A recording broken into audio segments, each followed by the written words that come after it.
Welcome back, class. Should I call you class?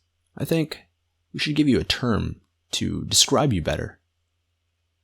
Since you guys are absorbing the knowledge that I told you, and last time I said be hungry, I think we should call you munchers. Yeah, that sounds right. Okay, munchers, Professor W is back at it again with another video. That is to answer, what is DSA? You know what it stands for, data structures and algorithms. But what are those really? When you write programs in code, it becomes very easy to start typing right away with no rhyme or reason. After all, as long as there are no errors and the program runs, we've done a good job, right? Wrong. If you're writing programs on your own, sure, it may seem trivial, but when you start writing code that you share with other developers, or worse, people that may be running your programs, you can end up with a huge problem.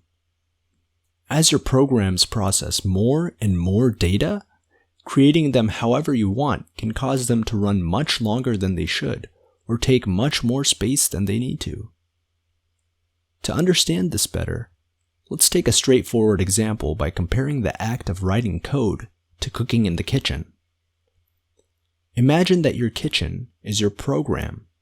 Performing tasks to cook food is just like typing up code. Now, when you pour water into a bowl of flour, let's say you mix it with a spatula, you can get dough. However, the result might have inconsistencies and lumps. Some areas of the flour will be dry, while other areas may be loose. Similarly, if you add chili flakes to a bowl of soup rather than adding salt, you will get two entirely different flavors.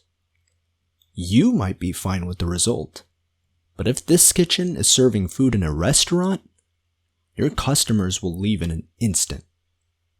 This all could have been avoided if instead of a spatula, you used a whisk, and instead of adding whatever you wished, you followed a recipe. So how does this relate to code? Just how there exist tools to prepare food in a certain way, there exist tools to organize and write code that performs well. These are known as data structures. As the name suggests, they exist to structure data in a certain form, and based on the case that you encounter, you'll want to use one data structure over another. Just like a whisk works well in combining certain ingredients, while a spatula works well in flipping pancakes.